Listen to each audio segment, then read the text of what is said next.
Alors, Judith Jorda, Oui. vous êtes depuis longtemps dans cette mouvance maïtréienne. Je connais la présence et l'existence de Maitreya depuis une quinzaine d'années. Après, ça fait seulement 4 ans que je fais partie du mouvement de l'émergence et que je pratique la méditation de transmission.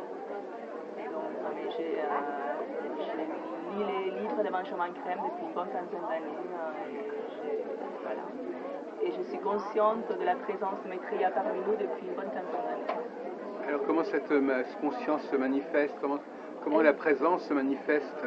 Elle s'est manifestée la première fois, c'est ma mère qui m'a offert la main de Maitreya, la photo avec la main de Maitreya, et que j'ai utilisée tout de suite le soir même, et j'ai eu une expérience donc avec Maitreya le soir même qui m'a fait comprendre que c'était voilà. Que vous avez reçu un signe? J'ai reçu un signe. Oui, j'ai reçu un signe. Donc on doit être jaloux. Tout le monde ne reçoit pas des signes même. Oh, presque tout le monde qui fait partie de l'émergence à un moment ou à un autre, je pense qu'on a tous eu une expérience avec Maitreya ou avec un des maîtres de... Excusez-moi, ça attise ma curiosité, mais sans être indiscret, quel genre de signes on reçoit entre vous et les autres? Enfin, quel genre de signes sont considérés comme des signes? Qu'est-ce qui peut faire dire que c'est du signe? C'est très différent. Moi, je peux parler de mon expérience. Oui. Après, les maîtres, c'est vrai que... Oui. Parce que c'est des maîtres de sagesse et qu'ils peuvent prendre le corps physique qu'ils veulent, c'est vrai, il y a des gens qui ont eu des rencontres, soit avec Maitreya, soit avec Maître Jésus, mais qui avaient une apparence, une apparence humaine. Mais là, le signe, c'est pas une rencontre, là.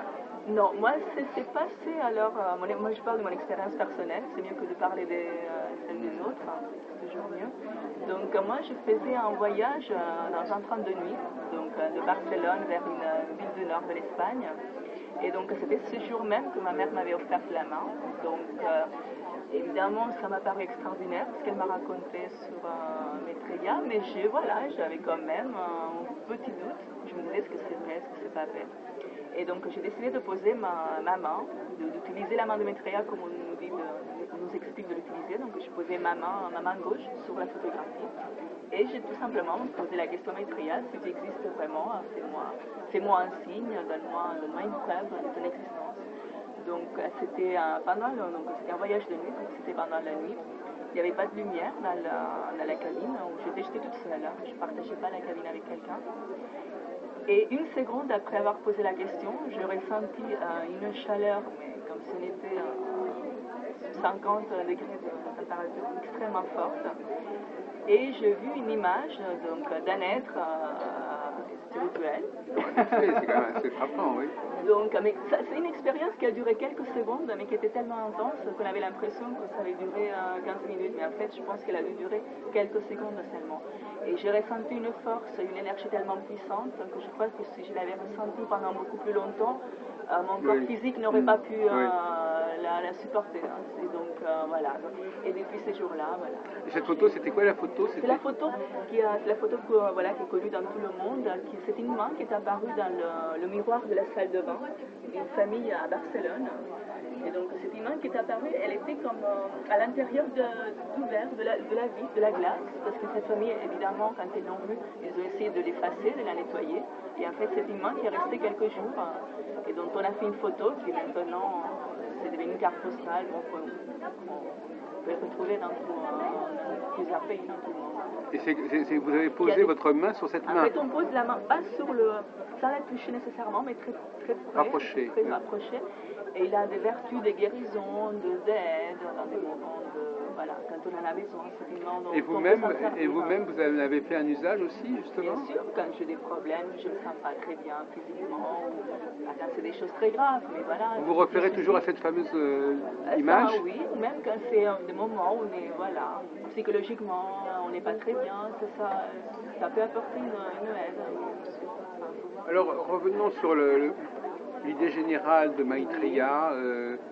C'est autour de Benjamin Crème que ça se constitue, ou bien c'est beaucoup plus ancien? Non, c'est beaucoup plus ancien. Déjà dans la tradition bouddhiste, on annonce le retour du prochain, ce qu'ils appellent dans la tradition bouddhiste le Bouddha de l'avenir, le Bouddha du futur, qui s'appelle Maitreya. Donc c'est une tradition millénaire. Voilà, c'est ça. Après, dans le monde occidental, la première à en avoir parlé, je pense que ça a été Hélène Blavatsky, Oui. Elena Petrovna Blavatsky, la première à en avoir parlé.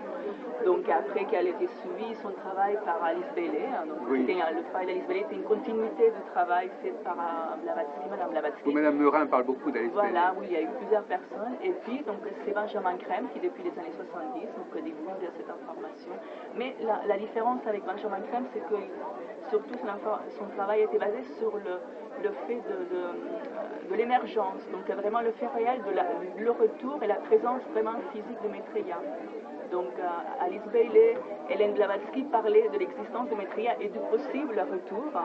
Mais Benjamin Crème, son travail, c'est vraiment de dire, voilà, il est déjà là et de préparer l'humanité à son... Parce qu'il y a eu aussi le phénomène de Krishnamurti, je crois. Bien sûr, mais Krishnamurti, après sa mort, on a su à travers le maître de Benjamin Crème qu'il était adombré par Maitreya.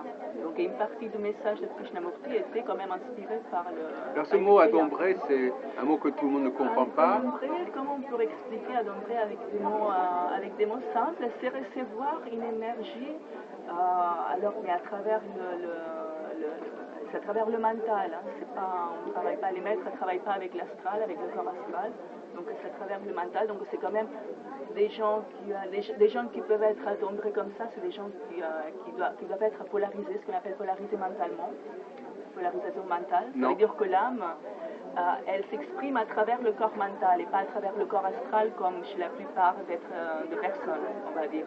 Chez l'être humain commun, on va dire la plupart des gens sont polarisés astralement. Okay, alors peut-être que tout le monde ne comprend pas la différence entre l'astral et le mental. Voilà, je vous explique, voilà. Ce que je raconte, c'est très simple. Hein. Oui, c'est beaucoup plus complexe que ça. J'essaie de parler de façon plus complexe, pour puisse comprendre. Donc on a trois corps. Donc le corps physique, mais qui en fait c'est le corps éthérique. Donc on les place toujours ensemble. Corps physique, corps éthérique, le corps astral et le corps mental. Donc voilà, la plupart d'êtres humains sont polarisés astralement. Ça veut dire que leur âme agit à travers leur corps astral, s'exprime. C'est le plus classique, le plus commun. Mais ça dépend du niveau d'évolution spirituelle.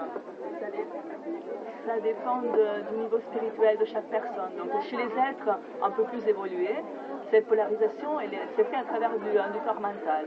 Donc pour recevoir l'adombrement d'un maître de sagesse, il faut déjà être polarisé mentalement et avoir un certain niveau d'évolution spirituelle.